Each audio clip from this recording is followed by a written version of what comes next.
Ito ang Tinig ng Pag-asa, isang palatuntunan sa radyo na nagsasabing si Jesus ay muling darating, tiyak na darating, at malapit nang dumating. Kaya kaibigan, kumandatan siya sa lubungin.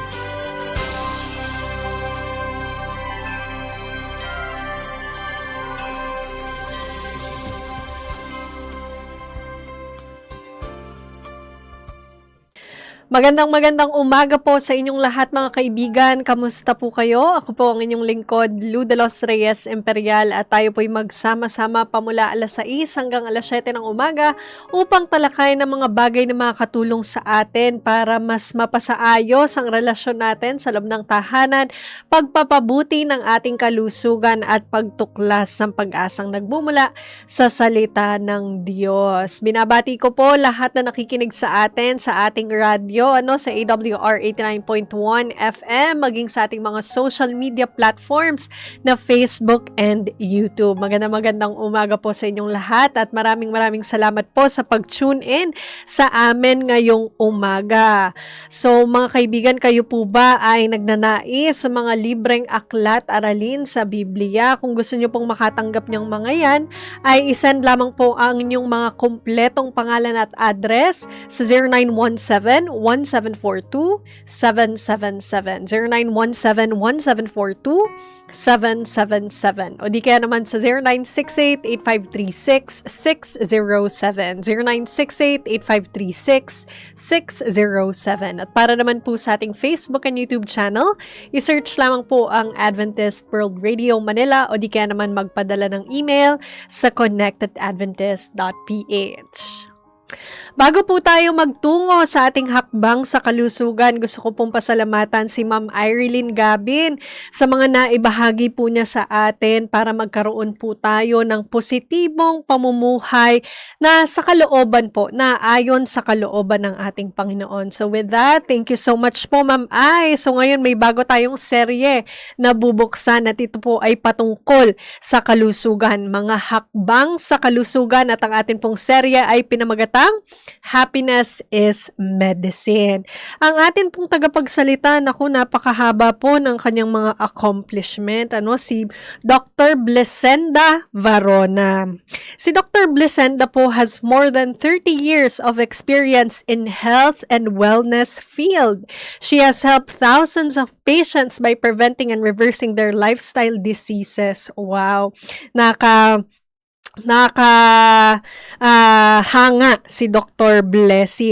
She designs and redesigns wellness programs for business companies and communities. She is passionate in helping people adopt healthy living and was blessed to receive an Unsung Filipino Award. Wow, she is a doctor in public health, a master of public health, a licensed nutritionist dietitian, a diplomate of International Board of Lifestyle Medicine, and a fellow of American College of Lifestyle Medicine. She is an adjunct professor at the Adventist University of the Philippines and Adventist International Institute of Advanced Studies. She is a faculty of Fame Academy and American Academy of Family Medicine. She authored several acclaimed health books. In 2010, she brought the first lifestyle medicine program in Philippines and Southeast Asia. She founded the Asian Institute of Lifestyle Medicine in 2015. Ayan, napakagaling po ng ating speaker. Sa ating hakbang sa kalusugan, walang iba kundi si Dr. Blesenda Varona. Ayan, at ang kanyan pong tatalakayin this morning ay patungkol sa stress and belief. Ngayon po ay wag na nating patagalin pa. Ibigay po natin ang panahon kay Doc Blessy. Bago tayo mag-umpisa, meron akong question sa inyo. Number 1, meron ba kayong mga stress? Yan ang number 1. Ang number 2, do you believe that stress is harmful for your health? Naniniwala ba kayo na itong mga stress na to nakakasama sa inyo? Okay, so tandaan nyo yung sagot nyo ngayon ha. At ito ay pag-aaralan natin. Meron akong isang magandang study, favorite ko to, tungkol to sa 30,000 participants. Ang study ay ginawa for 8 years. Favorite ko to nung priniset ni Dr. Kelly McGonigal. At itong 30,000 participants, sinubaybayan nila Pero bago ang lahat, gusto kong i-share sa inyo yung tanong na itinanong dito sa 30,000 na mga tao na 'to. Ang number one ay, meron ba kayong mga stress? Katulad ng question ko kanina, meron ba kayong mga stress? At number two, do you believe that stress is harmful for you? Okay? So yan, pag-aralan natin at tingnan natin kung ano yung naging, result ng 30,000 people for 8 years. Ito very special 'no, very comprehensive study kasi ang ginawa nila dito ay pinag-aralan nila ang ugat ng tao, okay? At yung puso, okay? So, at bago tayo dumako dun sa stress nila, alam niyo kung ano, ganito yung healthy blood vessel, cross-section 'to. So, bukas, open 'no, malawak 'no, maluwag at ito ay healthy. Maganda ang functioning ng blood vessel. So ito yung healthy. Ngayon, tingnan natin doon sa mga naniniwala na stress is harmful for them. Ang nakita nila ito, yung blood vessel ng mga naniniwala na stress is harmful for their health. Naging ganito yung blood vessel nakakonstrict. Nakita niyo yung difference? Okay? Bukas, yung healthy, pero yung mga naniniwala, nag-constrict, naging makipot, no? Makipot ang daluyan ng dugo at hirap. Okay? At ang nakita pa nila dito, nakita nila na yung hormones na dumadaloy dito are hormones that are not that healthy. Lalo pa kung ito ay ginagawa ng katawan ng mahabang panahon at sa maraming amount, no?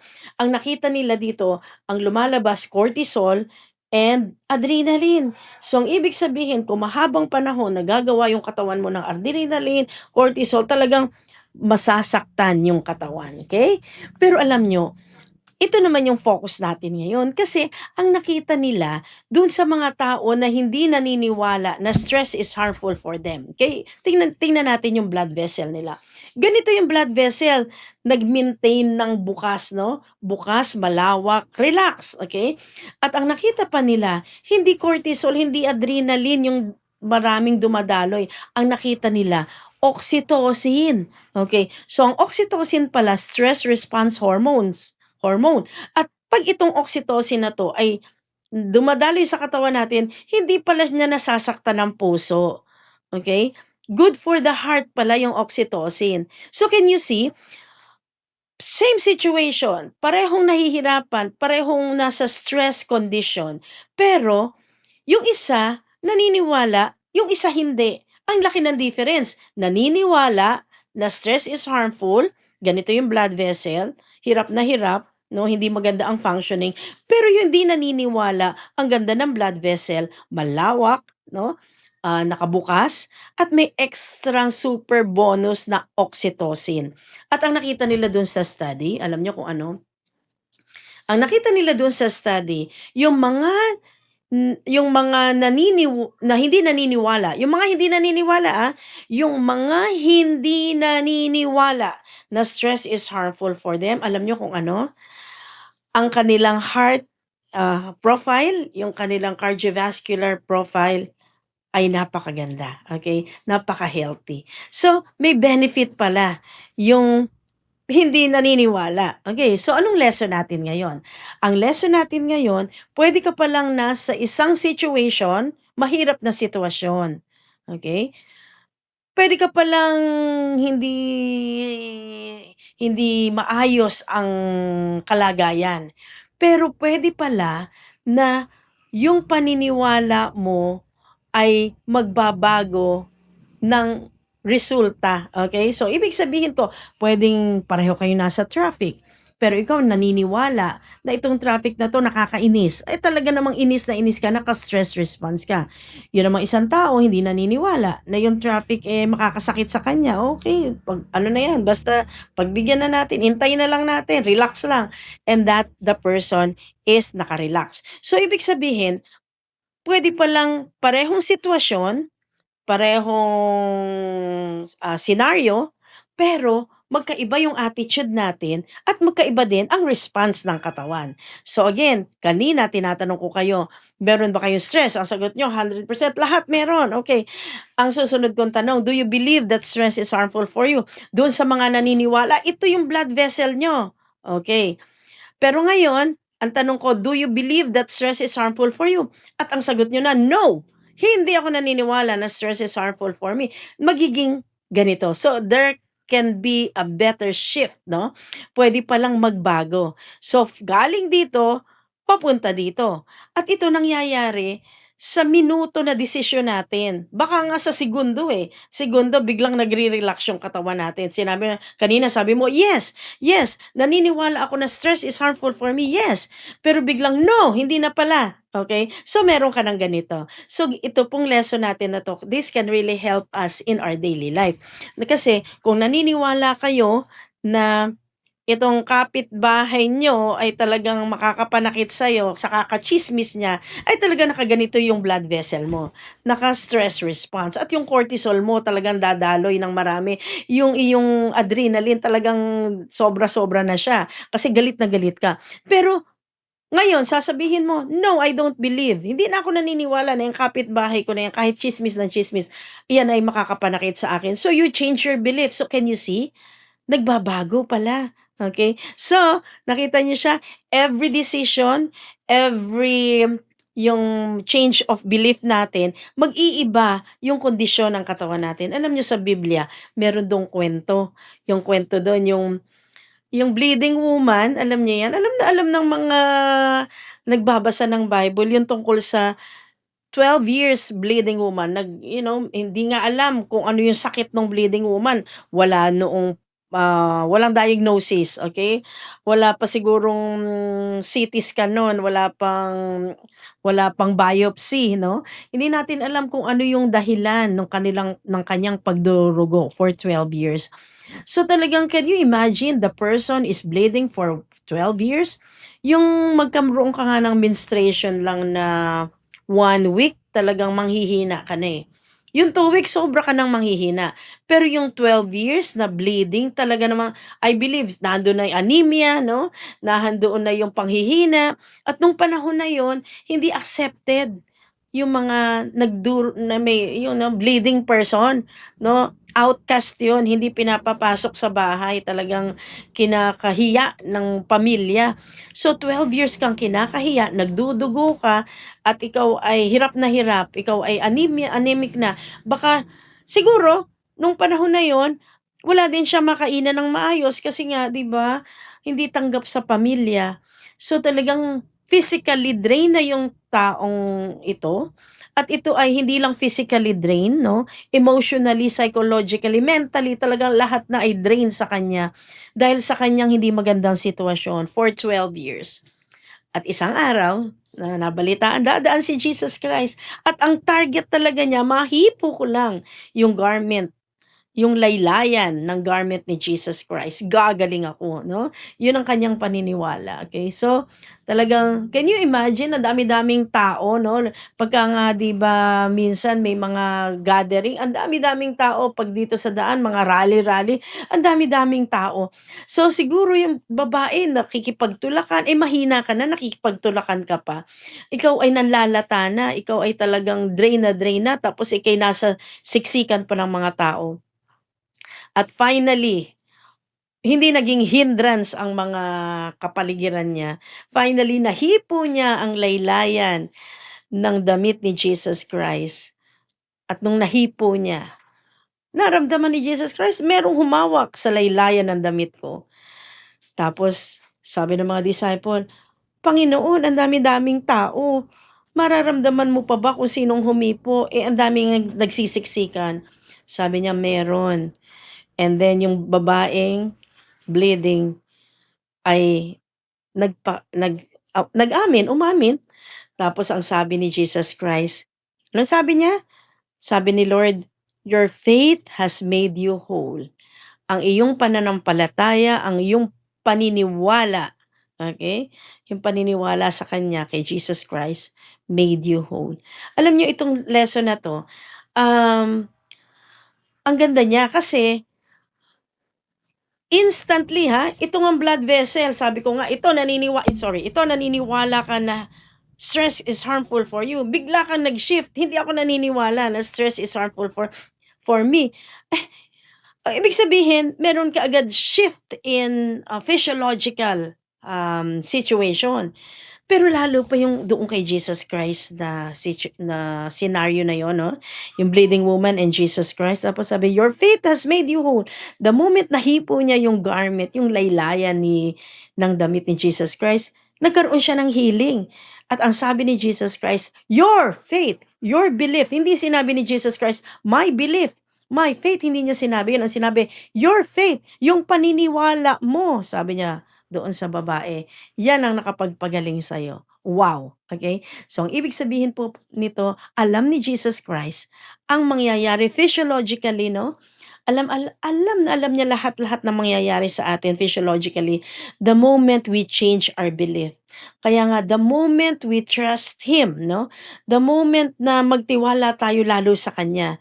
At instantly, wow, miracle among miracle. Talaga naman, gumaling ang babaeng bleeding for 12 years.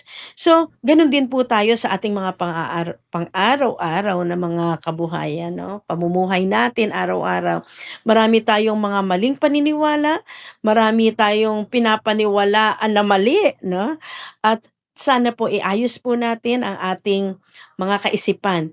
Kasi, pag in-appreciate natin itong physiological effect sa atin ng tamang paniniwala, I believe, magiging tama ang inyong kaisipan, tama ang inyong pakiramdam, tama ang magiging action, tama ang magiging attitude, tama ang magiging habit, no? Tama ang magiging choices natin sa buhay. Magiging tama lahat kasi tama yung paniniwala mo. Okay? So, again, pag tinama natin, umpisa sa paniniwala, ito yung magbibigay sa atin ng tamang kaisipan na maglilid sa atin sa tamang kaligayahan, no? Sa tamang kalusugan, okay? Sa tamang relationship. Okay? And I believe na ang Diyos bibigyan tayo ng sobrang maraming talino kasi nakasaad sa Biblia lahat, no? Itong research na to nasa science. Pero minsan ang mga tao naniniwala sa science pero sa Bible hindi, no? Pero ang maganda dito, yung mga research na magaganda ngayon, talagang may backup sa Bible. Ito ngang blood vessel na to, napakaliit lang na research compare sa alam ng Diyos na nangyari doon sa bleeding woman. So sana po, mga kaibigan, tayo'y patuloy na magtiwala, no? At ang talagang kailangan nating pagtiwalaan, Panginoon. So imaginin mo, kung hindi ka lang naniniwala na stress is harmful for you, naka-relax response ka. De lalo pa, kung naniniwala ka na meron tayong Kristo, meron tayong tagapagligtas, merong nagmamahal na hindi nagbabago, merong patuloy na magpapatawad kahit tayo ay patuloy na pasaway, no? Merong patuloy na nag-aalaga sa atin, patuloy na magbabantay, at patuloy na tayo ay minamahal kahit minsan hindi natin alam, no? At kahit minsan tayo ay patuloy na nagre-reject sa Kanya. So I hope and pray that this lesson can be shared to your family members. So, share natin siya kasi napakagandang pag-aaralan at napakagandang promise sa Bible na God will always be with us. No, hindi tayo papabayaan, hindi tayo iiwanan at parati siyang nandyan. So, God bless you po at sana po magkaroon kayo ng masaya at mapayapa at malusog na araw ngayon. God bless po. Thank you so much, Doc Blessy. So, ayan mga kaibigan, tandaan natin ito, no? Every decision or yung mga paniniwala natin, mag-iiba ang kondisyon ng ating mga katawan. Kapag tama po ang ating mga paniniwala, ito po ay maglilid sa atin sa lahat ng tama. Katulad po ng nabanggit ni Doc kanina sa atin, ano? Kaya magtiwala tayo sa Panginoon dahil alam ng Panginoon ang lahat and God will always be with us. News. Kung kayo po ay may mga katanungan o nagnanais mag-share ng inyong mga reflection, mga experiences, maaari niyo po yung ipadala sa 0917-1742-777. 0917-1742-777. O di kaya naman sa 0968-8536-607. 0968-8536-607. At para naman po sa ating mga social media platforms, isearch lamang po sa inyong Facebook and YouTube ang Adventist World Radio Manila. At sa mga nagnanais po na magpadala ng email, maaari niyo yung isend sa connect@adventist.ph. So mga kaibigan, bago po tayo magpatuloy sa ikalawang bahagi ng ating programa, tayo po muna ay makarinig ng isang awitin.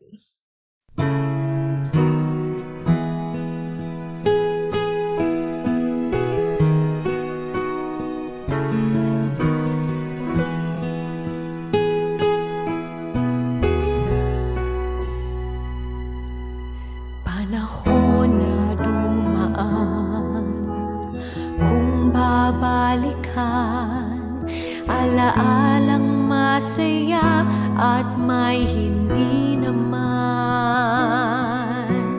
Ngunit yung tingnan muli at mapapansin, Panginoon, ako ay gusto mong gamitin.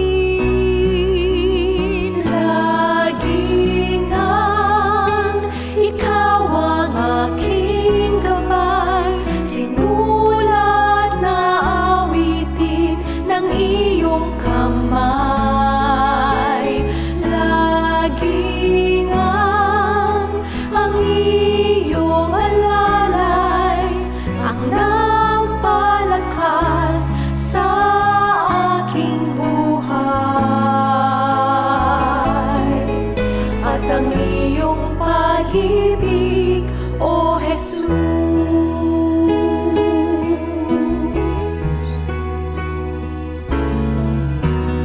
Ang bawat lungkot at saya'y may dahilan. Ngayon alam ko nang hindi nag-iisa. Ang nagbabagong panahon ay di lang pagkakataon. Natupad ang iyong plano, aking Panginoon. Laging ang ikaw ang aking gabay, sinulat na awitin ng iyong kamay. Laging ang iyong alalay ang nagpalakas sa aking buhay. At ang iyong pag-ibig, O Jesus. At bukas sa aking paglingon at pagtingin sa ngayon, ang iyong kalooban ay maiintindihan. Panginoon, ikaw ang aking gabay, sinulat na awitin ng iyong kamay. Aking Diyos, ang iyong alalay ang nagpalakas sa aking buhay. At ang iyong pag-ibig, O Jesus, ang wagas mong pag-ibig, O Jesus.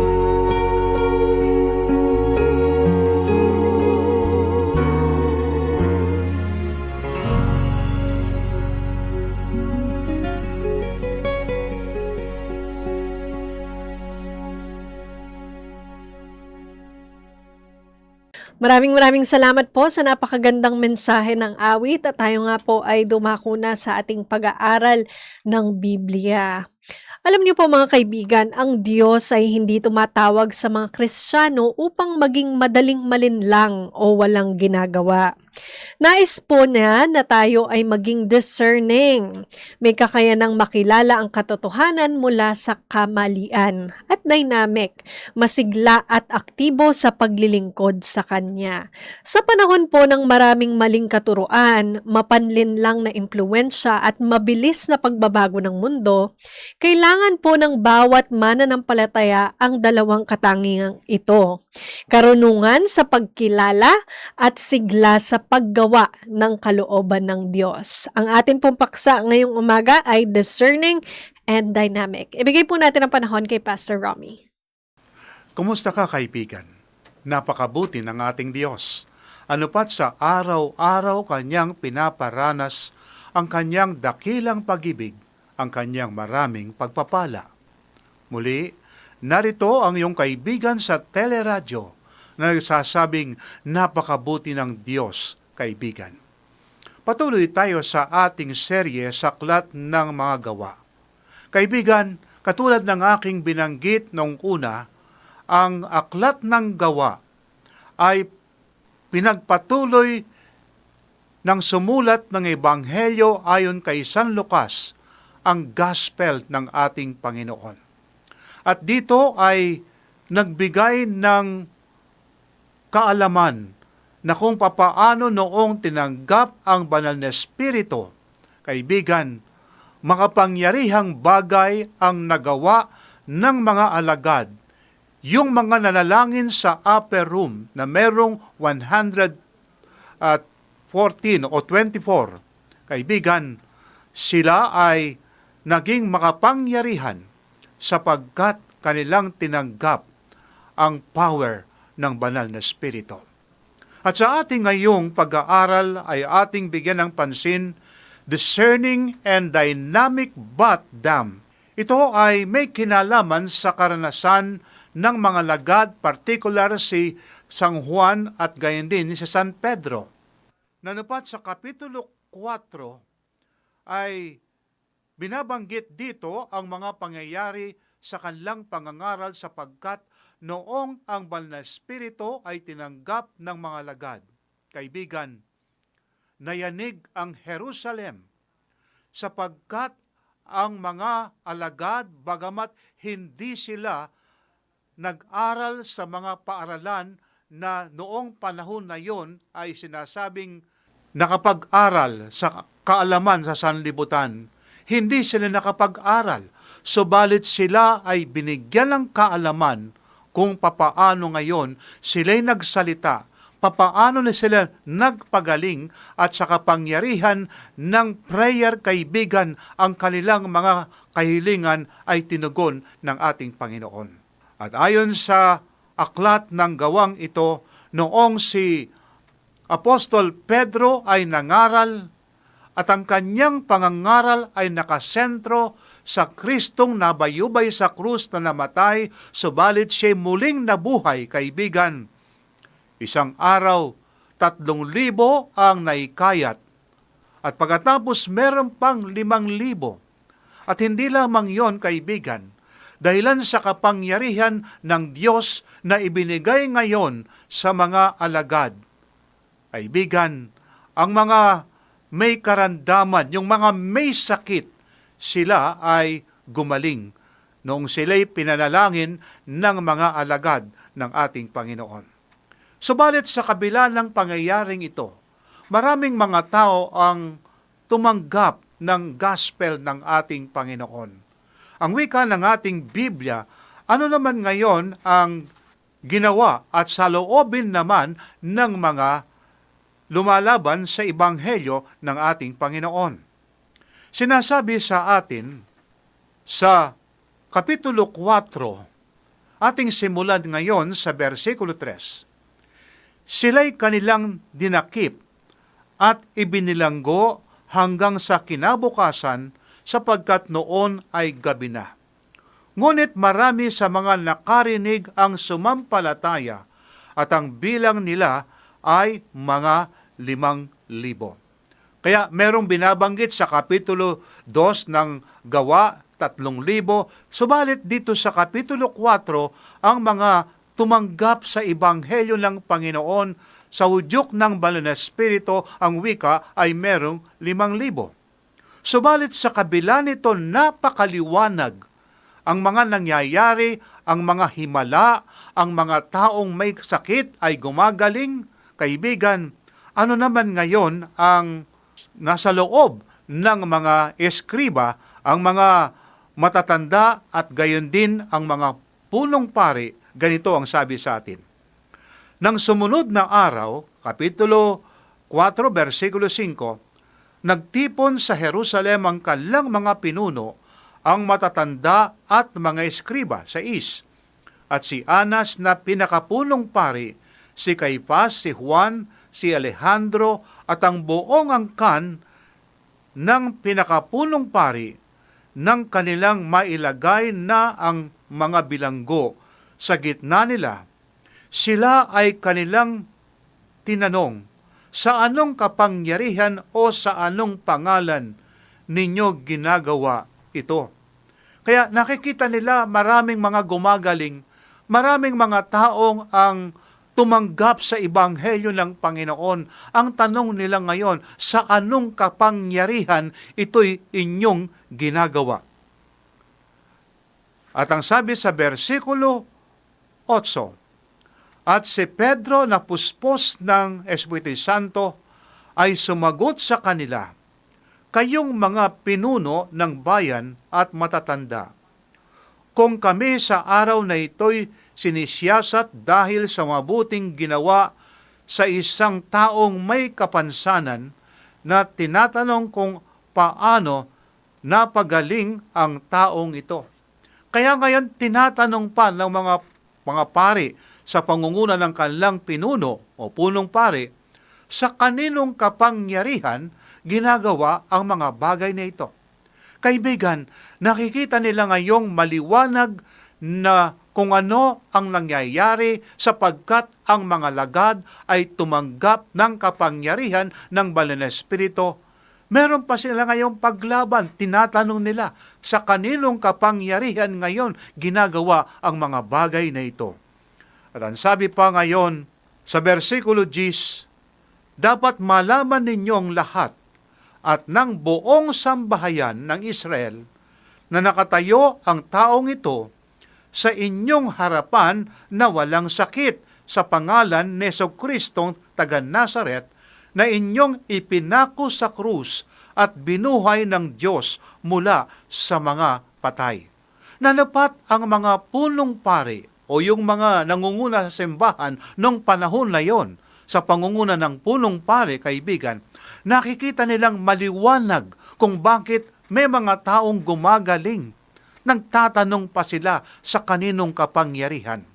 At maliwanag at very bold o may katapangan, sinabi ngayon, kaibigan, ni Apostol Pedro, ang sabi sa versikulo 10, dapat malaman ninyong lahat at ng buong sambahayan ng Israel na nakatayo ang taong ito sa inyong harapan na walang sakit sa pangalan ni Jesucristo taga Nazaret na inyong ipinako sa krus at binuhay ng Diyos mula sa mga patay. Kaya noong si Kristo'y nabuhay ayon sa ulat ng ating Biblia, pinagtatakpan pa ng mga nanunungkulan na simbahan ngayon na si Kristo ay nabuhay mula sa mga libingan. Nabuhay si Kristo, kaibigan. At ito ay pinagtatakpan pa nila. At ngayon, ayaw pa nilang gawin na sila'y maniwala sa ginagawa ng mga alagad sa kanilang preaching sapagkat nakikita naman nila ang mga ebidensya. At ang sabi nga sa 11 hanggang 12, itong si Jesus ang bato na itinakwil ninyong mga tagapayo o tagapagtayo, ang inyong siyang naging batong panulukan, walang kaligtasan sa kanino paman sapagkat walang ibang pangalan sa ilalim ng langit na ibinigay sa mga tao na ating ikaliligtas. Kaibigan, very bold, napakatapang na binanggit ng mga alagad ngayon, si Peter at saka si John, kaibigan, na walang ibang pangalan na sukat ikaligtas ng sinuman, kundi sa pangalan ng ating Panginoong Hesus. Kaibigan, ang ating ngayong pag-aaral na ito ay ating bigyan ng pansin ang tatlong mga punto. Una, they recognize their daring. Kanilang nakita yung katapangan. Hindi katulad noong si Kristo ay nakabayubay sa krus, ang mga alagad ay nagtatago, si Peter naman ay sumusunod sa ating Panginoon, nasa malayo. Meron siyang meron siyang sinasabing malasakit sa Panginoon. Subalit, wala siyang commitment. Meron siyang care, pero wala siyang commitment sa ating Panginoon. Pero ngayon, meron siyang katapangan na kanyang binanggit, kaibigan, ang katotohanan na si Jesus ang tagapagligtas. Sila'y humarap ngayon sa mga pare at gayon din sa mga matatanda at sa kanilang pangangaral, kanilang binabanggit, kaibigan, na si Kristo ay nabuhay. Bagamat ito ay nasa panganib ang kanilang mga buhay, kaibigan, subalit sila'y may katapangan na kanilang hinarap ang katotohanan na hindi sila maaring pigilan paman ng sinuman sapagkat sila ay puspos ng banal na Espiritu. At sa pangyayaring ito, kaibigan, sa kanilang ngayong pangangaral, katulad ng aking binanggit ngayon, meron sila ngayong mga taong naikayat sa Panginoon na merong 5,000 at sila'y nakatayo sa harapan ng mga lumilitis sa kanila sa pangunguna ng punong pare na anupat sa kanilang tingin ang mga gospel na nagapagdala ng ebanghelyo ay meron silang kahibangan sapagkat meron silang sinasabi na sila ay nangangaral sa pangalan ng ating Panginoon. Subalit ang kanilang dalang pabalita, kaibigan, hindi maaring ma-refute ng sino man, hindi maaring ngayong pabulaanan sapagkat nakikita ang maraming ebidensya. Pero sa kabila na nakikita ang maraming mga ebidensya, kaibigan, ang mga pare sa panguna ng kanilang pinuno at ang mga matatanda, kaibigan, bulag pa rin sila sa katotohanan. Ang tanong ngayon, kung ikaw, kaibigan, ay tumanggap ng pananampalataya na si Jesus ang iyong tagapagligtas, nasa Kanya ang pag-asa, iyo bang ibabalita sa iyong mga taong nakakasalamuha ang may kinalaman sa ating Panginoon? Merong isang lalaki na nagsabi at nagbigay ng patotoo. Ang sabi niya, Pastor, alam mo ba, ako'y tumira sa aming lugar, sa aming barangay. Subalit, hindi ako nakilalang ako ay nananampalataya sa Panginoong Hesus. Sapagkat kapag binanggit ko ito, maaring manganganib ang aking buhay. Kaibigan, ang sabi niya, praise the Lord, ang saipan niya, na ako ay hindi namatay. Kaibigan, itong mga alagad ng ating Panginoon, hindi baling mawawala ang kanilang buhay, subalit sila ay nagsasabing at merong may katotohanan silang binabanggit na sila ay may pananampalataya sa ating Panginoong Hesus. Kaibigan, ito yung ating ngayong katungkulan na bilang mga saksi ng Panginoon, bilang tumanggap ng katotohanan na ating ibalita sa maraming mga tao. Anuman ang mangyari ngayon, kaibigan, tayo ay may katapangan na ating sabihin, merong kaligtasan sa pangalang Jesus. There is power in the name of Jesus, kaibigan. Merong isang bansa Sa bansang ito, ang particular, ang bansang Russia, ito ay nasa ilalim ng communism, bawal ang magbasa ng Bible. Merong isang Seventh-day Adventist na nakakitaan ng Biblia at hinuli siya ng mga sundalo. At pagkatapos ngayon, bagamat siya'y nakabilanggo, nandun pa rin ang kanyang pananampalataya, hindi siya natitinag. Isang araw ngayon, tinawag siya ng pinuno ng bilangguan. Ang sabi, ito bang binabanggit mo o sinasabi mo na si Kristo na iyong sinasampalatayanan ay nakalakad sa tubig na hindi lumulubog? Opo, sa ganon, kung ganon, ikaw na nananampalataya sa Kanya, ikaw ba'y nakakalakad sa tubig na hindi lumulubog? Opo. Pero bigyan po ako Kanya ng ilang mga araw, ako'y mananalangin sa aking Panginoon upang sa aking paglakad sa tubig, ako ay hindi lulubog. O sige, sabi ng ng pinuno sa bilangguan. Binigyan siya ng 3 araw. At sa loob ng 3 araw ngayon, siya'y nanalangin sa Panginoon. At sa araw ngayon na siya'y lalakad sa tubig, ang sabi sa kanya, ikaw ngayon ay lumakad na sa tubig. Marami ang nakasaksi sa pangyayaring iyon. At pagkatapos niyang nalalangin ngayon bago lumakad sa tubig, parang meron siyang nakita ngayon tulay doon sa tubig.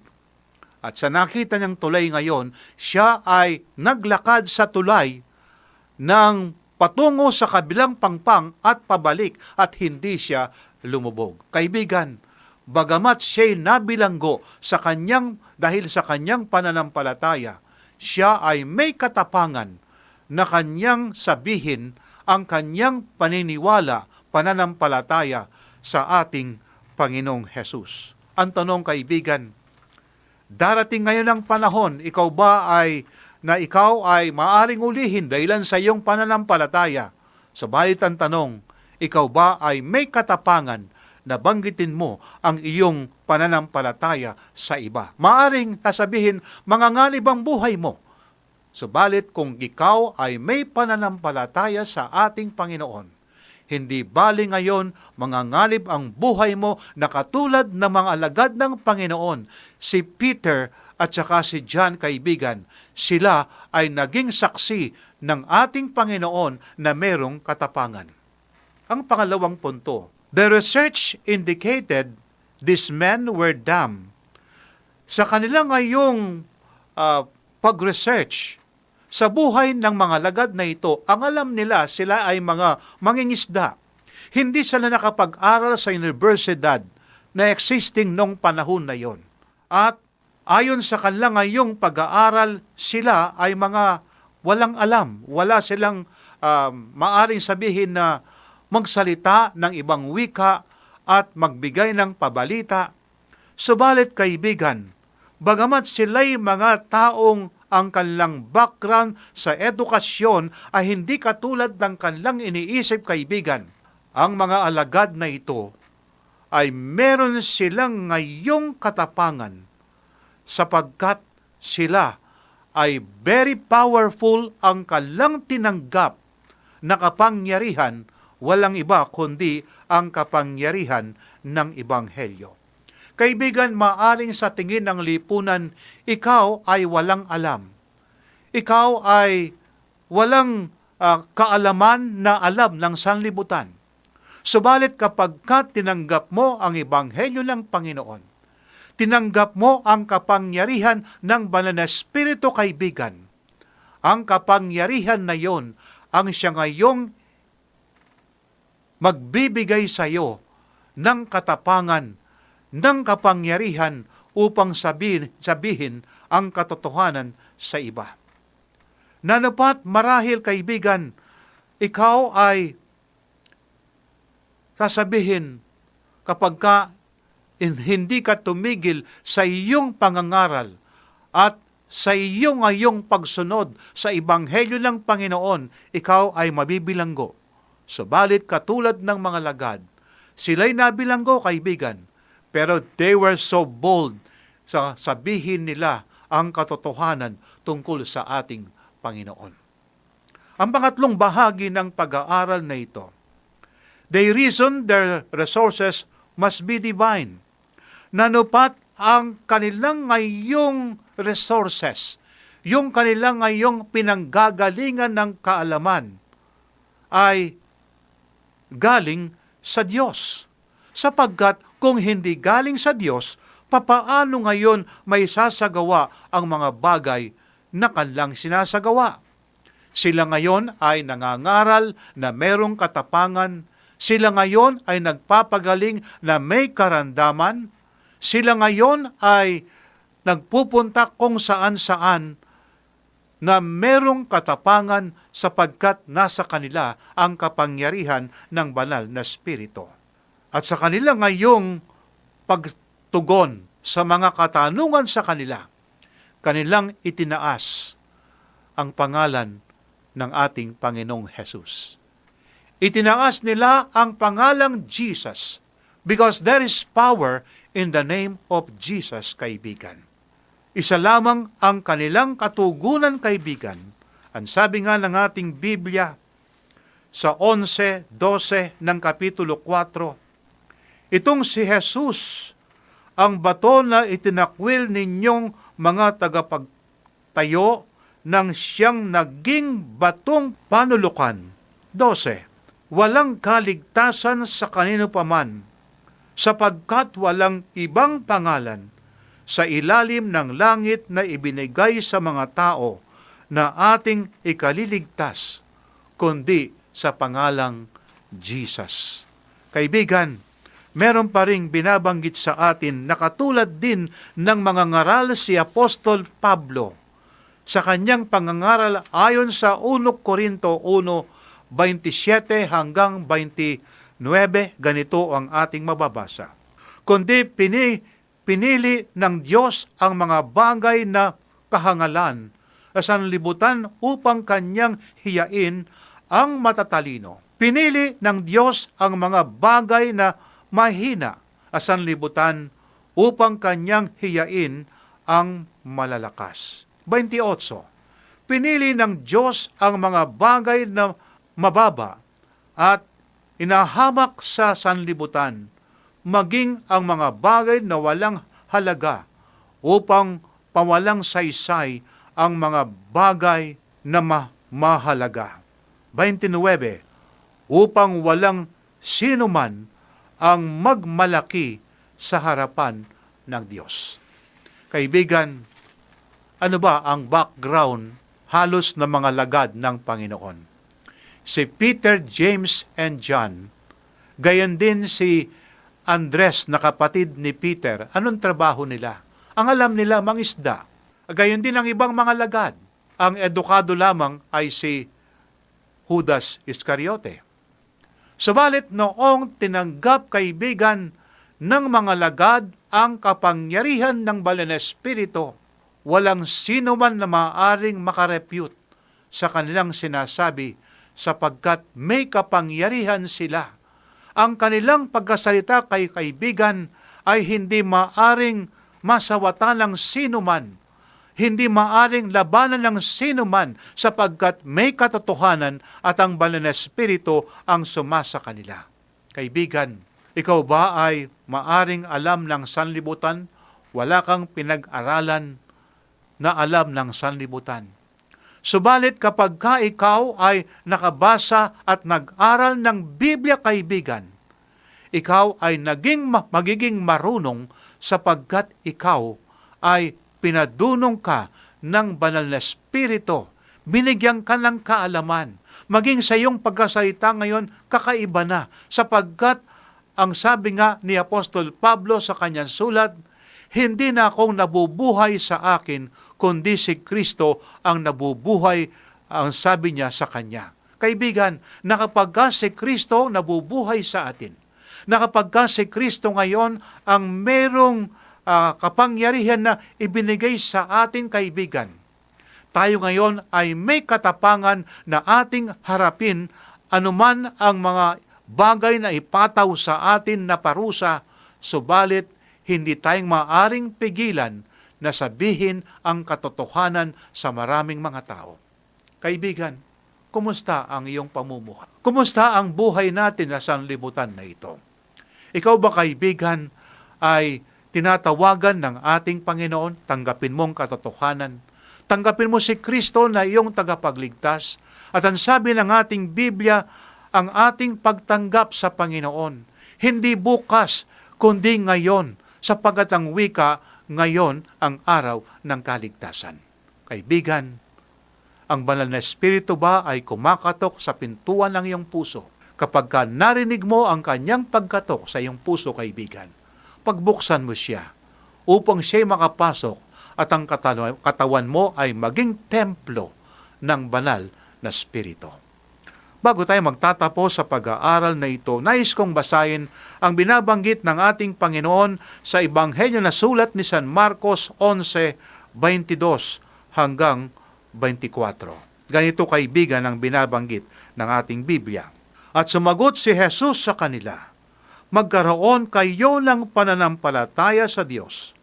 Katotohanan sinasabi ko sa inyo, nang sino mang magsabi sa bundok na ito, mabunot ka at mapatapon ka sa dagat, at hindi nag-aalinlangan sa kanyang puso, kundi naniniwala na mangyayari ang kanyang sinabi, ay mangyayari nga iyon sa kanya. Kaya nga sinasabi ko sa inyo, ang lahat ng bagay na iyong idalangit at hingin, paniwalaan ninyong tinanggap na ninyo, at iyon ay mapapa sa inyo. Kaibigan, ito'y mga pangako ng Panginoon, hindi lang sa akin, kundi pangako rin sa iyo, kaibigan. Tayo manampalataya at ang ating Diyos, kaibigan, ay magbibigay ng kapangyarihan ng banal na Espiritu upang ikay makatayo sa katotohanan. Tayo manalangin. Dakila at mapagpala po namin Diyos. Napakabuti po ninyo, O Diyos, sa inyong mga anak. Sa kabila ng kami ay maraming mga pagkukulang, subalit inyo pong pinagkakalob sa amin ng banal na Espiritu.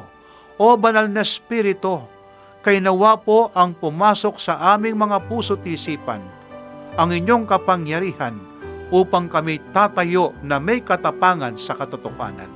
Akin pong dinadalangin, Panginoon, ang aking kaibigan. Bigyan po siya ng karunungan ng gagaling sa inyo.